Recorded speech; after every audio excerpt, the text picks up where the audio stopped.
Hadirin yang dimuliakan Allah Subhanahu wa taala, dimanapun Anda berada, kali ini kita akan membahas tentang pentingnya di dalam amal ma'rifat. Jadi alhamdulillah di video kemarin, kemudian mungkin di perjalanan kita sudah dipertemukan dengan Allah Subhanahu wa taala, sudah menyaksikan Allah, sudah mengenal Allah Subhanahu wa taala secara keilmuan. Kemudian sudah juga berjalan dengan amal ma'rifatnya. Bahkan sudah sampai di tahap musyahadah. Alhamdulillah. Segala puji bagi Allah yang telah membukakan semua hijab-hijabnya dan memperkenalkan dirinya sendiri kepada yang dikehendakinya.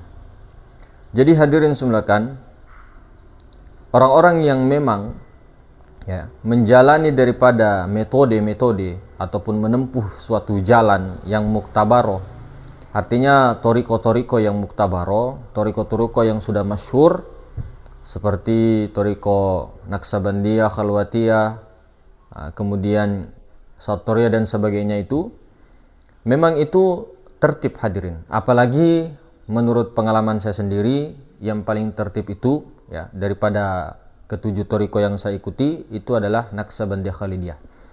Jadi di dalam Thariqah Naksabandiyah Khalidiyah itu kita itu tidak boleh terlalu banyak bertanya.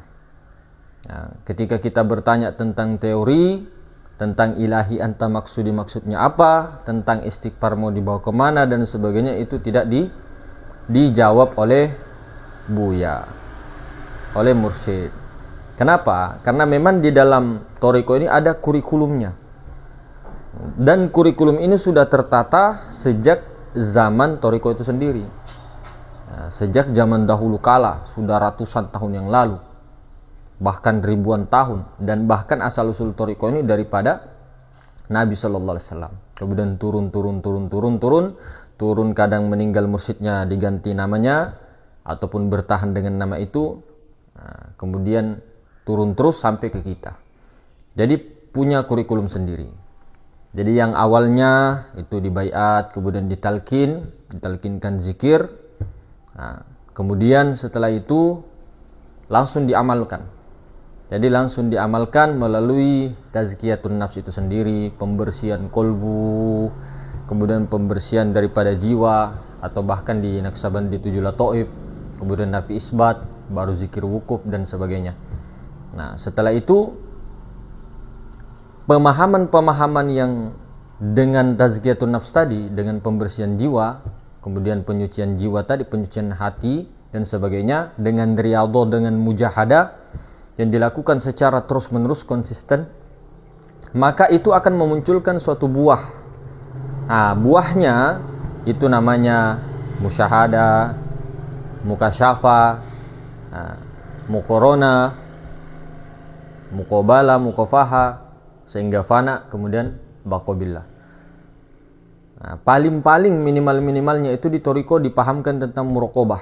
Artinya muraqabah itu merasa selalu diintai oleh Allah Subhanahu wa taala. Jadi mengintai. Paling tidak itu.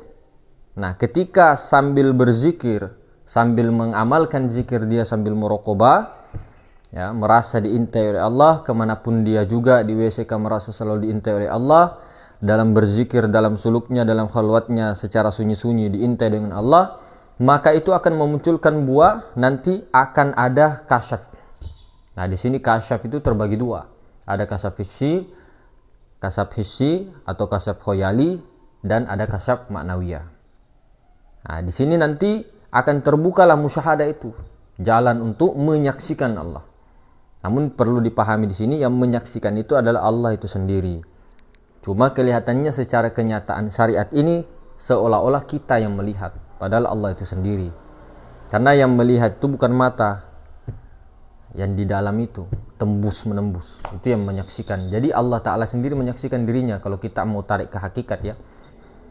Jadi alhamdulillah, apalagi zaman sekarang, alhamdulillah memang Allah Ta'ala buka sendiri dan memperkenalkan dirinya sendiri melalui af'al-af'alnya. Kalau kita mau cegah semua spiritual dibungkam mulutnya, tidak akan bisa, karena itu sudah af'alullah, sudah qadarullah. dengan Allah Ta'ala sendiri ya, memperkenalkan dirinya. Sekarang berbondong-bondong. Maka hadirin semulakan Allah Subhanahu wa Ta'ala, dengan metode toriko-toriko yang biasa kadang ada yang 2 tahun, itu tidak cukup sama sekali. Di toriko muktabaro sampai 20 tahun, 30 tahun. Nah, itu bahkan di 30 tahunnya itu baru mendapatkan musyahadah. Mukasyafah lalu musyahadah. Menyaksikan. Dan itu betul-betul hadirin semula kan, tidak ditunjukkan. Jadi seolah-olah ya secara syariat dia cari sendiri. Nah, dengan tazkiyatun nafs tadi, penyucian jiwa tadi, sambil muraqabah, membersihkan 7 lataifnya, membersihkan semuanya, sambil dilatih, sambil dia suluk, nanti dia akan dapat sendiri, dipahamkan sendiri oleh Allah, baru ditahqiq oleh gurunya. Itu saking luar biasanya itu. Cuma membutuhkan waktu lama, 20 tahun kah, ada yang 30 tahun. Namun ada juga yang 1 tahun, ada juga yang tidak sampai 10 hari dia sudah langsung terpahamkan sendiri tentang musyahadah itu. Nah, sekarang Allah Ta'ala munculkan toriko-toriko mastur yang tidak yang tidak terdaftar, namun dia cepat, jalurnya jalur tol. Nah, jalur tol termasuk toriko yang mengajari Nur Muhammad, ya, toriko-toriko yang mastur itu. Kemudian itu pada bermunculan, dan toriko-toriko Khidiriyah ya, yang berhubungan sanadnya sampai Nabi Khidir, itu cepat. Jadi mendongkrak cepat. Nah, di situ langsung dipahamkan malah tentang musyahadah. Langsung ditunjukkan tentang zat Allah. Jadi tinggal bagaimana mengamalkan itu, amalia ma'rifat, amal ma'rifat sambil berjalan, sambil berkholwat sunyi-sunyi, sambil kholwat rame-rame, mengamalkan itu dalam sholatnya, dalam ibadahnya, dalam zikirnya, amalkan amal ma'rifat itu dengan musyahadah. Nah, ketika dengan musyahadah itu sudah berjalan terus, maka Allah Ta'ala akan berikan rahmatnya dengan memberikan dia kefanaan. Fana, pikiran, perasaannya, fana nafsnya itu lebur kepada Allah Subhanahu wa Ta'ala. Maka dengan kefanaan itulah terus dilakukan, otomatis nanti akan timbul baqobillah kalau Allah merestui dengan rahmatnya Allah Subhanahu wa Ta'ala. Nah, ini alhamdulillah ketika sudah dipahamkan tentang musyahadah itu artinya menyaksikan Allah. Menyaksikan Allah. Nah, jadi sebenar-benarnya bukan kita menyaksikan, karena makanya itu disuruh mutu qabla an tamutu. Matikan dirimu sebelum engkau mati. Maka disuruh pulangkan diri, disuruh berlindung, disuruh kembalikan semua sifat-sifat 7 itu yang kita akui, kudrah, iradah, ilmu, hayat, sama, basar, kalam, itu sifatnya Allah. Lalu kembalikan sifat Allah ini berdiri akan zat. Bahwa sifat ini adalah kelakuan zat. Sifat ini berdiri dengan zat. Nah, maka ternyata itu adalah kepunyaan Allah. Maka zat Allah lah yang maha berkehendak, maha berkuasa. Zat Allah lah yang ternyata. Maka orang-orang itu fana kepada zat Allah. Fana kepada zat Allah, sehingga zat Allah itu sendiri yang menggerakkan sifatnya. Nampak kepada af'al. Nah, seperti itu. Itu kalau sudah fana betul-betul sampai lebur ke situ, alhamdulillah. Jadi tinggal dijaga, diistiqomahkan kefanaannya itu. Tentunya dengan riyadhah, dengan mujahadah secara syariat. Namun orang-orang yang sudah di level fana atau di level musyahadah, dia itu seolah-olah memang berikhtiar, seolah-olah dia bermujahadah, seolah-olah dia berzikir. Namun bukan lagi dia yang berzikir. Dia telah tahu tempatnya untuk berlindung. Dia sudah tahu caranya mati sebelum mati. Dia sudah tahu caranya untuk memulangkan semuanya. Dia sudah tahu. Dan dia sudah menyaksikan Allah dengan sebenar-benarnya. Menyaksikan Nur Muhammad dengan sebenar-benarnya. Dia sudah paham tentang itu. Namun pahamnya di sini, dianya di sini saya mengatakan seolah-olah dia yang melihat. Seolah-olah kita yang melihat, padahal Allah Ta'ala sendiri yang melihat dirinya. Jadi alhamdulillah dengan adanya itu tinggal diamalkan. Bagaimana diamalkan? Betul-betul saksikan terus, jaga terus, istiqomah terus dengan amal ma'rifat itu. Nah, apakah bisa, Mas? Saya ini ketika sudah di level musyahadah, artinya sudah mengetahui betul-betul ilahi anta maksudi. Jadi zat yang dimaksud itu, sudah menyaksikan zat itu yang sangat terang itu, yang meliputi segala sesuatu. Apakah bisa digabung dengan Thariqah Muktabaroh? Sangat bisa. Sangat bisa. Justru sebenarnya Thariqah artinya yang mengajarkan musyahadah dulu baru ke Thariqah lebih bagus. Thariqah Muktabaroh. Karena disitulah amal ma'rifat itu berjalan. Musyahadah itu berjalan. Barulah enak nantinya. Tinggal bagaimana dimusyahadahkan terus sampai fana nanti. Nah, ketika sudah fanakan lagi terus sampai dipertahankan sampai 24 jam. Sehingga sifat-sifat yang tadinya sifat kebinatangan, sifat marah, sifat rakus, sifat laba dunia, cinta dunia, sum'ah, riya dan sebagainya itu hilang dengan sendirinya dengan mengamalkan khalwat secara sunyi-sunyi.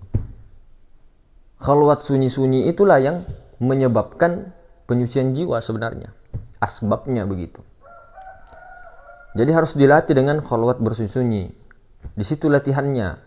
Kalau untuk khalwat secara rame-rame, dalam keadaan rame-rame berkhalwat dan dia mampu mempertahankan itu sangat lama, kesadarannya itu tidak lupa-lupa, maka itu orang khawasul khawas. Tapi kalau kita ini yang kenapa masih bisa lupa-lupa, lupanya 5 jam baru ingat lagi maharuang, 2 jam, dan bahkan berjam-jam. Kenapa? Karena penyucian jiwa kita belum sempurna, belum kamil, masih banyak lagi. Masih ada sifat-sifat loba, rakus, takut, ragu-ragu, was-was dan sebagainya masih banyak. Nah, itu dengan cara khalwat secara sunyi-sunyi. Tarik diri. Berikan waktu 15 menit kah atau 20 menit kah? Bagus-bagus, syukur-syukur 1 menit kah? Syukur-syukur luangkan waktu 1 bulan 3 hari kah? Atau 1 hari kah? Full itu hanya untuk khalwat khusus. Khalwat secara jasmania ditarik. Itu untuk pembersihan. Kalau untuk ilahi anta maksudinya kan sudah dapat. Karena sudah langsung ditunjukkan oleh Allah Subhanahu wa taala. Entah itu melalui perantara atau tidak. Melalui bisikan hati kah atau bisikan siapa. Nah, yang penting sudah dapat ilahi anta maksudi. Jadi ilahi anta maksudi waridhoka matlubi atini mahabbataka wa ma'rifataka itu dipakai oleh amaliyah Thariqah Muktabaroh sebagian untuk sampai kepada level itu, level menyaksikan musyahadah kepada zat, baru setelah itu fana, baru ke bako, barulah mahabbah.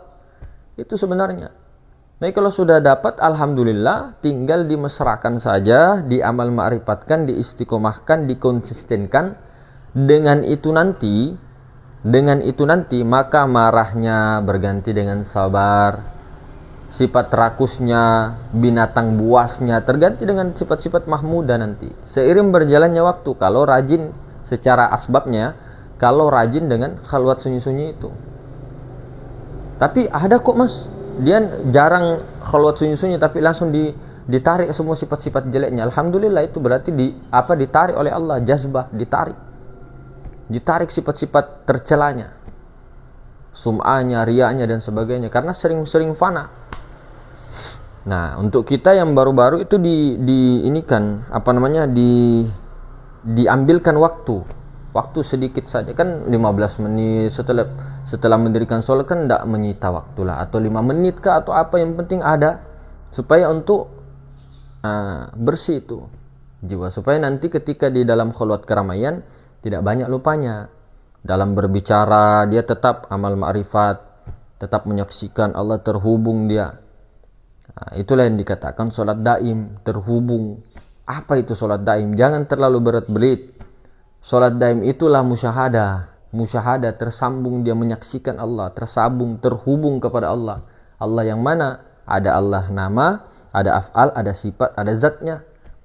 Nah, itulah yang sebenarnya yang disaksikan itu. Itulah yang maha ruang, yang tak terbatas, maha meliputi segala sesuatu. Dia terhubung, itulah sholat daim. Kalau 24 jam, daim namanya secara terus menerus. Di antaranya 5 waktu ini, nah, di antara. Itu menjaga itu 24 jam itu. Itulah sholat daim. Musyahadahnya 24 jam. Itulah yang dikatakan sholat daim. Sembahyang batin namanya. Ada sembahyang zohir, sembahyang batin, dua-duanya dipakai. Ada khalwat batin, ada khalwat lahir. Khalwat lahir itu tarik ke diri, bersunyi-sunyi. Khalwat batin itu rame-rame tapi dia sunyi. Nah, khalwat dalam keadaan ramai. Khalwat ruhaniyah, khalwat batiniyah. Begitu juga dengan sembahyang, solat lahiriah, solat batiniyah. Nah, itulah kalau mau simpelnya begitu. Jadi musyahadah itulah solat daim. Mau Allah saja, kalau kekal dengan menyaksikan Allah, itu juga solat daim. Terhubung dia kepada Allah, solat daim. Mau Allah, mau itu juga solat daim. Mau yang penting connect dia sama maha ruang. Tapi kalau dia hanya Allah, tapi tidak menyaksikan Allah, tidak terhubung kepada maha ruang, belum mengenal maha ruang, belum merasakan, menyadari maha ruang, itu belum solat namanya. Itu belum terhubung namanya. Itu belum wasil namanya. Itu belum solat daim namanya. Jadi solat daim itu bukan hanya zikir napas Allah atau memperhatikan napas tanpa huruf, tanpa suara. Napas itu masih sifat kasarnya, sifat halusnya yang nyawa. Mana nyawa sih? Ini nyawa. Nyawa. Yang di dalam. Kasarnya nyawa itulah napas. Di balik nyawa itu ada sir, rahasia. Di balik sir lah itu aku yang sebenarnya. Nah, begitu. Jadi tinggal bagaimana amaliyah terus, Masya Allah. Nah, sampai fana, mudah-mudahan sampai ke bakobillah, tapi tidak usah mengejar makom. Nikmati, jalani prosesnya, jangan terlalu menggebu-gebu. Bagaimana caranya bisa fana, bagaimana ke bakobillah, itu nanti nafsu kita itu namanya nafsu kita itu namanya hawa nafsu kita itu ananiyah. Jangan yang seperti itu. Nikmati, jalani, nikmati prosesnya, amalkan dengan betul-betul dengan ikhtiar Allah. Buahnya Allah mau kasih ke level fana, kamu di musyahadah, terus sampai meninggal, itu urusan Allah. Apa kata CC terdahulu? Jadi terserah Allah apa. Mau dikasih tidak ada makom ya terserah. Seandainya mau dikasih kenikmatan ya terserah, dikasih juga kesusahan ya terserah. Bagi para wali-wali Allah, kekasih Allah tidak ada buruk bagi Allah. Af'al Allah itu tidak ada buruk bagi mereka. Tidak ada yang buruk. Mau dia dikasih masuk dalam lembah lembah kesengsaraan menurut pandangan syariat, siksa dan sebagainya. Tapi kalau Allah ridho, dia ridho. Apapun maunya Allah. Mau dikasih panas kah iya, dikasih dingin kah iya, diuji kah iya, tidak kah iya. Pokoknya terima aja terus. Nerimo ing pangdum, kalau bahasa Jawanya. Nerimo ing pangdum. Nerima opo anane. Nah, Gusti Pangeran Sang Hyang Tunggal. Nah, jadi begitu hadirin semulakan. Mungkin begitu. Ya, semoga saja tetap dalam amal ma'rifat itu sambil dihantam terus zikirnya. Meskipun zikir Allah tapi dia terhubung kepada Allah, itu zikir tertinggi. Apapun kata-katanya, mau dibilang kayak main gitar seperti bilang main gitar atau kecapi, gambus, tapi dia connect, terhubung kepada maha ruang, menyadari maha ruang itu salat daim namanya. Bahkan di dalam di dalam WC dia sembahyang juga, sembahyang daim. Tapi nah, makanya biasa dengar usaha ini biar berak saya sembahyang. Iya, sembahyang daim memang, sembahyang batin itu. Itulah sembahyangnya dulu para nabi. Nah sekarang kita sebagai pengikut secara syariat batin, lahir batin Thariqatul Muhammadiyah, yang diutus oleh Allah Subhanahu wa taala sebagai nabi dan rasul terakhir. Secara syariat, namun secara hakikat pewaris nabi rasul itu tetap akan bertajalli terus sampai akhir zaman. Jadi mungkin begitu hadirin semulakan. Assalamualaikum warahmatullahi wabarakatuh.